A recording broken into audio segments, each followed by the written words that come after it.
Hello दोस्तों। आज हम बात करने वाले हैं राजस्थान सरकार की एक और आंगनवाड़ी भर्ती के बारे में जो निकल कर आ रही है राजस्थान सरकार के कार्यालय उपनिदेशक महिला अधिकारिता विभाग जोधपुर की ओर से। जोधपुर जिले की पंचायत समिति में मानदेय कर्मी स्वाधीन पद पर यह भर्ती निकली है। विवाहित और अविवाहित महिलाएं दोनों ही इस भर्ती हेतु आवेदन कर सकती है। इस वीडियो में हम इस भर्ती के बारे में डिटेल से बात करने वाले हैं, जैसे कि आवेदन के लिए आपकी पात्रता क्या रहने वाली है, आवेदन कैसे कर सकते हैं, सैलरी आपकी क्या रहने वाली है, इस पद पर रहकर आपको कौन कौन से काम करने होंगे, नौकरी लगने के बाद आपको कितने अवकाश मिलते हैं। इंस्टाग्राम अकाउंट को भी फॉलो कर लीजिए, इस पर आपको शॉर्ट डिटेल्स के साथ वैकेंसी अपडेट मिल जाती है।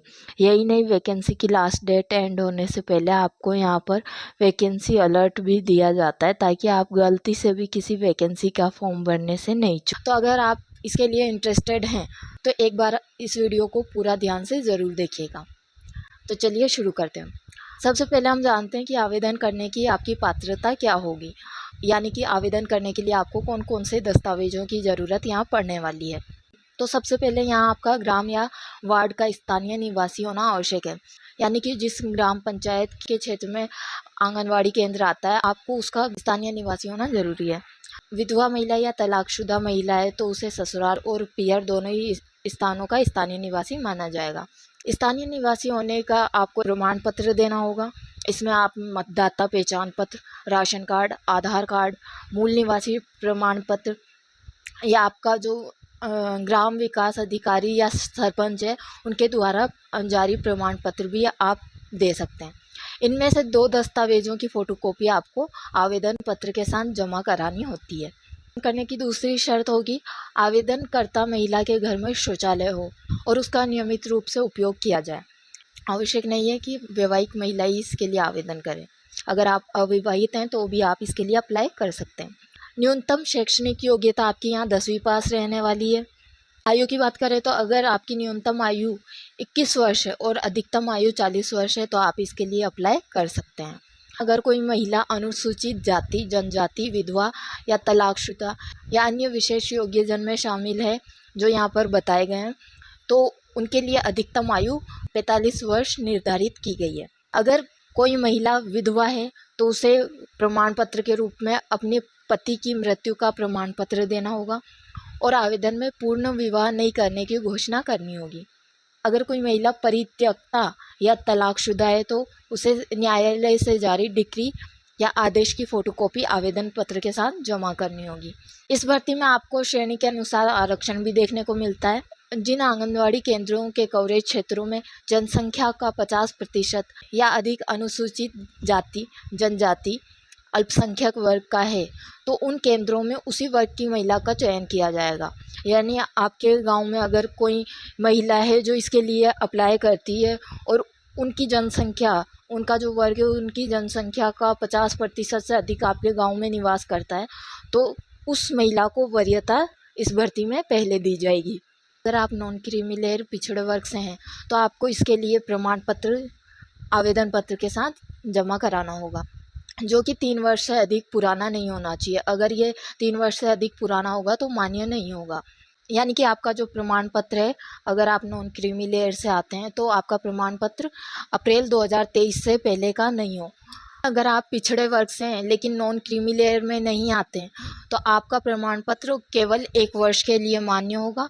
एक बार क्रीमी लेयर में नहीं होने का प्रमाण पत्र जारी होने के बाद अगर प्रार्थी अगले वर्ष में भी क्रीमी लेयर में नहीं है, यानी उसका प्रमाण पत्र नहीं देता है, तो ऐसी स्थिति में उसे सत्यापित शपथ पत्र लेकर पूर्व में जारी जाति प्रमाण पत्र को ही मान्य कर दिया जाएगा। ऐसा अधिकतम 3 वर्षों तक किया जा सकता है। ठीक है, अब बात करते हैं आपकी सैलरी यहाँ पर कितनी रहने वाली है।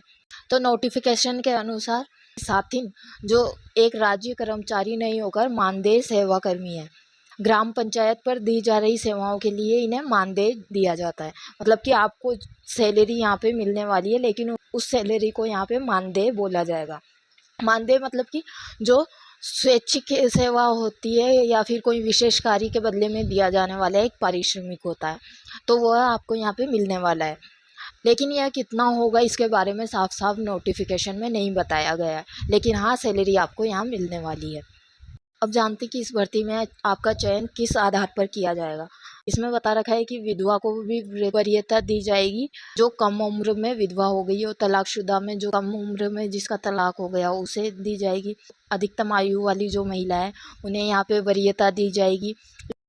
इसके अलावा दो या अधिक आवेदकों के बराबर अंक व एक ही जन्म दिनांक की जो महिला है उन्हें वरीयता दी जाएगी, लेकिन उन्हें निम्न आधार पर वरीयता दी जाएगी। ध्यान रखें कि आपके द्वारा दिए गए सभी दस्तावेज प्रमाणिक होने चाहिए। अगर वो आगे कभी गलत निकलते हैं तो आप पर इसके लिए कार्यवाही भी की जा सकती है और आपको नौकरी से भी निकाला जा सकता है। यह आपकी शैक्षणिक योग्यता के आधार पर किया जाने वाला है।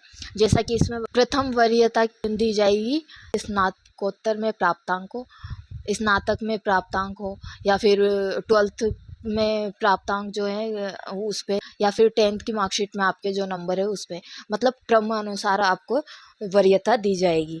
द्वितीय वरीयता आपको दी जाएगी कंप्यूटर में उच्चतम योग्यता आपकी क्या होगी उसके हिसाब से। और फिर इसके बाद अगर आपने कोई अलग से कोर्स कर रखा है या डिप्लोमा कर रखा है या फिर सर्टिफिकेट वगैरह प्राप्त कर रखे हैं तो उसमें भी आपको वरीयता मिलती है। तो डॉक्यूमेंट्स जमा करते वक्त ध्यान रखें कि आपको न केवल 10वीं की मार्कशीट यहाँ आपको आवेदन पत्र के साथ जमा करवानी है, बल्कि आपने 12th ग्रेजुएशन जो भी कर रखा हो, जैसे बीएड भी कर रखा हो या फिर अलग से कोई डिग्री ले रखी हो, कोई डिप्लोमा कर रखा हो या कोई भी अलग से सर्टिफिकेट जैसे RSCIT या PGDCA या O लेवल का कोई कंप्यूटर में कोई सर्टिफिकेट प्राप्त हो तो वह भी आपको यहाँ पे आवेदन पत्र के साथ लगाना होगा। इससे आपकी नौकरी पाने के चांसेस ज़्यादा बढ़ जाते हैं। इसमें एक और महत्वपूर्ण बात बता रखी है कि अगर किसी परिवार के मुखिया की दुर्घटना में मृत्यु हो जाती है या सिलिकोसिस से मृत्यु हो जाती है और FIR और PAMR की रिपोर्ट के आधार पर साबित हो जाता है तो उसकी जो विधवा पत्नी है अगर वो न्यूनतम शैक्षणिक योग्यता रखती है तो उसे सीधे ही इस मानदेय सेवा के लिए नियुक्त किया जा सकता है, अगर उस गांव की ग्राम पंचायत में इस भर्ती के लिए पद रिक्त है तो। न्यूनतम आयु यहाँ पर 21 वर्ष होनी आवश्यक है और अधिकतम आयु के लिए सीमा लागू यहाँ पर नहीं होने वाली है। इस संबंध में कार्यवाही उपनिदेशक, सहायक निदेशक, महिला अधिकारिता द्वारा ही की जाएगी। नोटिफिकेशन में साथिन को देय अवकाश के बारे में भी जानकारी दी गई है। इसमें प्रसूति अवकाश, गर्भपात या प्रसव दुर्घटना अवकाश, राजकीय अवकाश, आकस्मिक अवकाश, अवैतनिक अवकाश आदि के बारे में जानकारी आपको यहाँ देखने को मिल जाती है। प्रसूति अवकाश की बात करें तो इसमें अगर कोई महिला प्रेग्नेंट है तो वह अधिकतम 180 दिन का अवकाश ले सकती है, जो कि प्रेगनेंसी से 7वें माह से लिया जा सकता है। यह सुविधा अधिकतम 2 बार देय होगी, मतलब कि आप 2 बार इस अवकाश का लाभ उठा सकते हैं और इसके बारे में डिटेल से जानकारी भी आप यहाँ पे देख सकते हैं। इसके बाद गर्भपात या प्रसव दुर्घटना से संबंधित अवकाश होता है। यह अवकाश अधिकतम 45 दिवस का रहने वाला है। इसकी सुविधा केवल एक बार ही मिलती है। बाकी सभी जानकारी आप यहाँ पे देख सकते हैं। राजकीय अवकाश भी आप यहाँ पे स्क्रीन पर देख सकते हैं। इसमें ईद, होली, धुलंडी, रामनवमी, रक्षाबंधन, जन्माष्टमी, दशहरा, दिवाली सभी के अवकाश यहाँ पे बता रखे हैं। इन सभी अवकाश के अलावा आप आकस्मिक अवकाश भी ले सकते हैं, जो कि कुल 1 साल में आप 20 दिन का आकस्मिक अवकाश यहाँ ले सकते हैं और एक बार में आप केवल 10 दिन का ही आकस्मिक अवकाश ले सकते हैं। इसके बाद आपको यहाँ पर अवैतनिक अवकाश के बारे में भी जानकारी दे रखी है, आप नोटिफिकेशन में देख सकते हैं। अब जानते हैं कि इसके लिए आवेदन करने के लिए आपको क्या करना होगा। तो सबसे पहले आपको ई-मित्र से आवेदन पत्र की हार्ड कॉपी निकलानी होगी। आवेदन पत्र आप यहाँ पे स्क्रीन पे देख सकते हैं, कुछ इस तरह का होगा। तो इसकी आपको हार्ड कॉपी ई-मित्र से निकलानी होगी। इसमें मांगी गई जानकारी आपको सही सही भरनी होगी, फ़ोटो लगाना होगा अपना और आवेदन पत्र के साथ बताए गए सभी आवश्यक दस्तावेज कार्यालय उपनिदेशक महिला अधिकारिता विभाग जोधपुर में व्यक्तिगत रूप से या फिर डाक द्वारा जमा करवाने होंगे। आवेदन पत्र जमा करवाने की अंतिम तारीख 1 जून 2026 रखी गई है। शाम 5 बजे तक आप इन्हें जमा करवा सकते हैं। क्योंकि 5 बजे बाद अधिकतर सरकारी कार्यालय बंद होने लगते हैं। कार्यालय का पता आपको स्क्रीन पर दिख रहा है। इस एड्रेस पर आपको अपना आवेदन पत्र सभी आवश्यक दस्तावेजों के साथ जमा करवाना होगा। इस बात का खास ध्यान रखें कि यह कार्यालय कार्य दिवसों के दौरान ही आप जमा करवा सकते हैं। जैसे कि अगर कोई गवर्नमेंट छुट्टी हुई तो आप इसे जमा नहीं करवा पाएंगे, क्योंकि कार्यालय बंद रहेगा। आवेदन पत्र जमा करवाने के बाद कार्यालय से आवेदन प्राप्ति की रसीद जरूर ले लें, ताकि आपके पास प्रूफ रहे कि आपने आवेदन किया था। पता आप देख सकते हैं स्क्रीन पर दिया गया है। इस पते पर आपको आवेदन पत्र जमा करवाना होगा। आवेदन की प्रक्रिया आपकी ऑनलाइन रहने वाली है। आवेदन पत्र प्राप्त होने के बाद उप निदेशक या सहायक निदेशक आवेदक द्वारा संबंधित सभी दस्तावेज पोर्टल पर अपलोड कर दिए जाएंगे। वरीयता सूची बनाई जाएगी, जो आपको पोर्टल पर देखने को मिल जाएगी। आवेदन पत्र जांचने के बाद आवेदकों को उनके अंकों और अपूर्णताओं से अवगत कराया जाएगा। जैसे कि किसी ने कोई डॉक्यूमेंट जमा नहीं कराया है, तो वह सूचना भी आपको इसकी ऑफिशियल वेबसाइट पर देखने को मिल जाएगी। और इसके लिए आपको 7 दिन का अवसर भी दिया जाएगा कि आप अपनी गलती सुधार सकते हैं और अपने जो डॉक्यूमेंट्स हैं जो रह गए हैं आप उन्हें जमा करवा सकते हैं। आवेदन प्रक्रिया से संबंधित सभी जानकारी आपको समय समय पर इसकी ऑफिशियल वेबसाइट द्वारा मिलती रहेगी। चयन की प्रक्रिया आपकी कुछ इस तरह रहने वाली है। जैसे कि रिक्त पदों की भर्ती के लिए प्रकाशन किया जाएगा, जो कि ऑलरेडी हो चुका है, और इसमें बाकी जानकारी भी दी गई। आवेदन के समय किस किस प्रक्रिया का यहाँ पर निष्पादन किया जाएगा। यहाँ आपको सभी कार्य के लिए समय अवधि भी दे रखी है। जैसे आपको आवेदन पत्र कब जमा करने हैं, आवेदन पत्र की जांच के बाद आपको अपूर्णता दूर करने के लिए कितना समय मिलेगा, जैसे 7 दिन के भीतर यहाँ पे बताया गया है। उसके बाद मूल्यांकन के बारे में आपको यहाँ पे जानकारी दी गई है। इस प्रकार आपको चयन प्रक्रिया के बारे में नोटिफिकेशन में पूरी डिटेल्स देखने को मिल जाएगी, तो आप यहाँ चेक कर सकते हैं। वैसे तो मैंने इस भर्ती के बारे में सभी आवश्यक जानकारी आपको वीडियो में दे दी है। फिर भी आपके मन में अगर कोई डाउट हो अभी भी इस भर्ती को लेकर, तो आप इसके लिए कमेंट बॉक्स में कमेंट करके पूछ सकते हैं। नेक्स्ट वीडियो में आपको आंगनवाड़ी की और भी एक और शानदार भर्ती के बारे में अपडेट दी जाएगी। तो अगर अभी तक आपने यूट्यूब चैनल को फॉलो नहीं किया है, तो सबसे पहले इसे फॉलो कर लेना, ताकि आपको हर वैकेंसी से जुड़ी अपडेट जल्द से जल्द मिल जाए।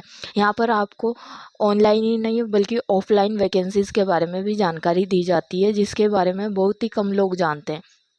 इसके अलावा स्क्रीन पर दिख रहे इंस्टाग्राम अकाउंट को भी फॉलो कर लीजिए। इस पर आपको शॉर्ट डिटेल्स के साथ वैकेंसी अपडेट मिल जाती है। यही नहीं, वैकेंसी की लास्ट डेट एंड होने से पहले आपको यहाँ पर वैकेंसी अलर्ट भी दिया जाता है, ताकि आप गलती से भी किसी वैकेंसी का फॉर्म भरने से नहीं चूकें। वीडियो अच्छी लगी हो तो लाइक कर देना, दोस्तों के साथ शेयर कर देना, और चैनल को फॉलो ज़रूर कर लेना। मिलते हैं अगली वीडियो में, जब तक के लिए धन्यवाद।